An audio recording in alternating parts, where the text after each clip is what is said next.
in their face. My father went to a concentration camp in Germany. Do you not know what a concentration camp is? It's where they starve people to death. Drama llamas.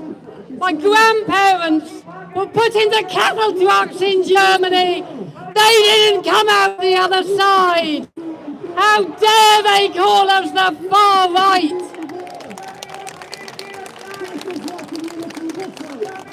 We are women. We want women's single-sex spaces. Is that hard to understand? I think we should thank the police for being here today, looking after us so well. Cross the square as the trans rights nutters tried to drive their truck with their PA system through us. I still have bruises. So I'm very pleased to be in Oxford today. Thank you, Kellie-Jay. Thank you. They don't like buses, do they? They keep burning the bus. Stop picking up the bus drivers! Can we cheer for the bus driver? It's a woman driving that bus.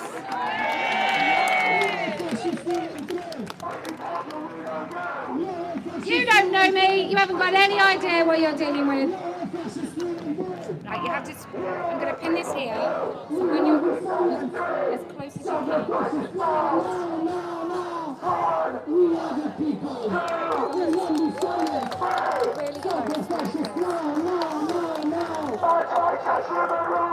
Okay, thanks. This is the first time I've spoken at a Let Women Speak.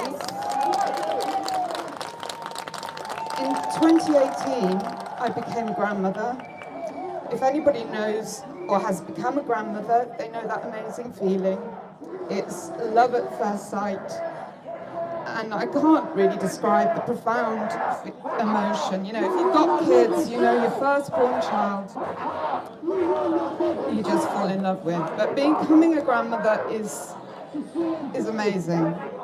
In 2018, I also was involved with the Labour Party, having spent most of my adult life bringing up my 3 children. And then I got politically active. And it was Corbyn, and but I was very naive, really. I got involved in local politics, my local party, and I ended up being the women's delegate at Liverpool conference. And I was just wide open, just sitting on the conference hall, listening to the debates, totally unaware what was going on, that Kellie-Jay's billboard with the definition of a woman was being taken down. And a good friend of mine, she may be listening, she made me aware of what this nonsense, this insanity was all about. She's a lesbian. And I then became aware of the pledge that they signed in early 2019, the Shadow Cabinet about trans women and trans men and men. And I started posting on social media quite vocally. It was all new to me. I hadn't even heard the word cis. I don't think many people have or had, and it made absolutely no sense.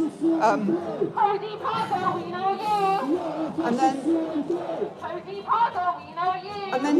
my daughter had another child. I became a grandmother a second time. And at the same time, she married, and she acquired 2 stepchildren, a boy and a girl. And the girl was sort of around adolescent when she started identifying as trans. I used to go and pick up my grandson from school. One day, it was Easter.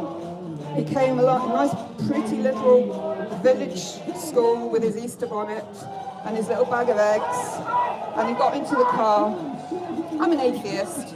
And he said, "Nana, do you know that Jesus was killed and put onto a cross and nails stuck through his arms?"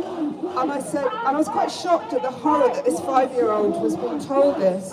So I just tried to reassure him. It was just a story. People can believe it or they can choose not to believe it. It's just a story.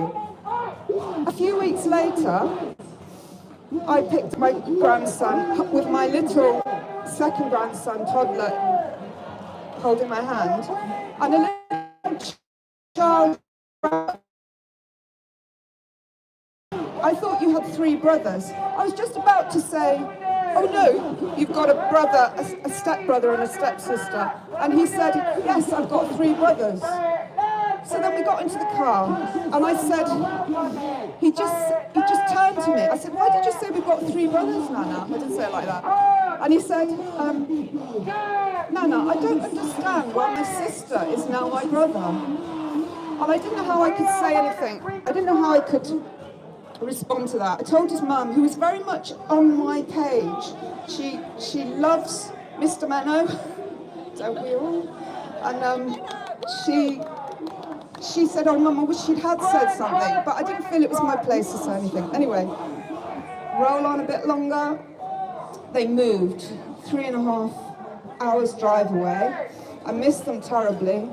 I came up to, in a previous life, to make films. I love documenting things. I'm too scared to be in front of this.